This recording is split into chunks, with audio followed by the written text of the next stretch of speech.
সবাইকে বিপদে ফেলে শেখ হাসিনার একা দেশ ছেড়ে যাওয়ার ঘটনা মেনে নিতে পারছেন না আওয়ামী লীগের নেতাকর্মীরা। প্রয়াত স্বৈরশাসক এইচ.এম. এরশাদের মতো শেখ হাসিনাকেও কারাবরণ করানোর পক্ষে ছিলেন অনেকেই। তবে শেষ সময়েও আরও বেশি বল প্রয়োগ এবং রক্তপাতের মাধ্যমে ক্ষমতা ধরে রাখতে চেয়েছিলেন শেখ হাসিনা। শেখ হাসিনা পালিয়ে গেছে, শেখ হাসিনা নাই, শেখ হাসিনা চলে গেছে, শেখ হাসিনা পালায় না। শুধু নিজ পরিবারের সদস্যদের নিয়ে শেখ হাসিনা দেশ ছাড়ার ঘটনা মানতে পারছেন না আওয়ামী লীগের শীর্ষ নেতা ও মন্ত্রীরা। শেখ হাসিনা যে দেশ ছেড়ে এভাবে সবাইকে রেখে একা পালিয়ে যাবেন তা ঘুণাক্ষরেও টের পাননি কেউ, এমনকি কোনো ইঙ্গিতও পাওয়া যায়নি আগে। প্রাণপ্রিয় নেত্রীর এমন চলে যাবার খবর শোনার পর মন্ত্রিসভার সদস্য এবং দলের নেতাকর্মীরা অনেকটা হতবিহ্বল হয়ে পড়েছিলেন। তারা বলছেন, তিনি দেশ ছেড়ে যদি যাবেনই তাহলে শেষ মুহূর্তে দলের নেতাকর্মীদের কেন আন্দোলনকারীদের মুখোমুখি দাঁড় করালেন? আওয়ামী লীগের সংসদ সদস্যরা ক্ষোভ প্রকাশ করে বলেন, শেখ হাসিনা দেশে থেকে কারাগারে গেলে দলের নেতাকর্মীরা এতটা বিপদে পড়তেন না। তিনি আরও বলেন, প্রয়াত স্বৈরশাসক এইচ.এম. এরশাদের পতন হয় গণ অভ্যুত্থানে, কিন্তু তিনি দেশ ছেড়ে পালাননি, বরং জেলে গেছেন। শেখ হাসিনা দেশের প্রধান একটি রাজনৈতিক দলের নেতা হয়ে কিভাবে নেতাকর্মীদের রেখে বিদেশে চলে গেলেন এটা মাথায় আসছে না। মুক্তিযুদ্ধের নেতৃত্বে দেওয়া দল আওয়ামী লীগের এমন বিপর্যয় হবে তা মেনে নেওয়া যায় না।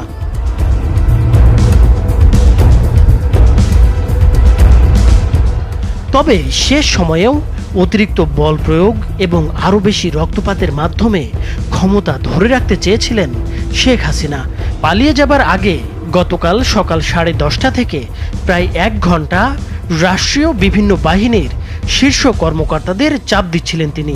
পরিস্থিতি যে একেবারেই নিয়ন্ত্রণের বাইরে সেটি তিনি কিছুতেই মানতে চাচ্ছিলেন না। নিরাপত্তা বাহিনী কেন পরিস্থিতি সামাল দিতে পারছে না সেটার জন্য ক্ষোভ প্রকাশ করেন তিনি। শিক্ষার্থীরা আইনশৃঙ্খলা রক্ষাকারী বাহিনীর সাজোয়া যানে উঠে লাল রং দিয়ে দিচ্ছেন, এমনকি সামরিক যানে পর্যন্ত উঠে পড়ছেন। তারপরও কেন আইনশৃঙ্খলা বাহিনী কঠোর হচ্ছে না সেটা নিয়েও ক্ষোভ প্রকাশ করেন তিনি। এছাড়া বিশ্বাস করে এই কর্মকর্তাদের শীর্ষ পদে বসিয়েছেন সেটাও তিনি উল্লেখ করেন। এক পর্যায়ে শেখ হাসিনা পুলিশের আইজিপিকে দেখিয়ে বলেন, তারা তো ভালো করছে। তখন আইজিপি জানান, পরিস্থিতি যে পর্যায়ে গেছে তাতে পুলিশের পক্ষেও আর বেশি সময় এরকম কঠোর অবস্থান ধরে রাখা সম্ভব হবে না।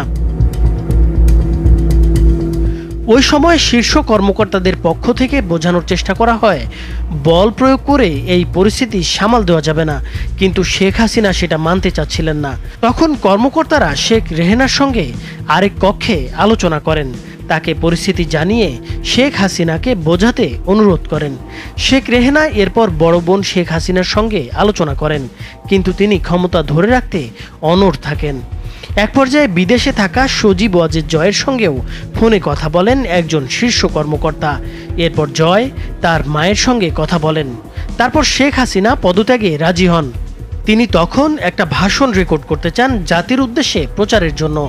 ততক্ষণে গোয়েন্দা তথ্য আসে যে বিপুল সংখ্যক ছাত্র জনতা শাহবাগ ও উত্তরা থেকে গণভবন অভিমুখে রওনা হয়েছে।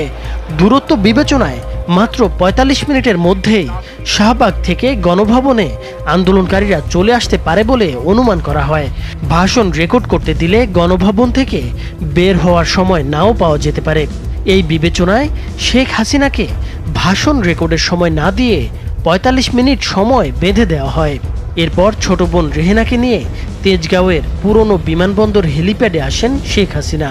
সেখানে তাদের কয়েকটি লাগেজ ওঠানো হয়। তারপর তারা বঙ্গভবনে যান।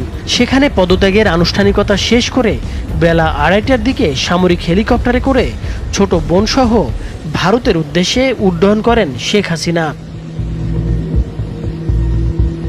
এর মাধ্যমে 1.5 দশকের স্বৈরশাসনের পতন ঘটিয়ে নতুন ইতিহাস গড়ল বাংলাদেশের তরুণ সমাজ। নাইমুর হোসেন, মাছরাঙা টেলিভিশন।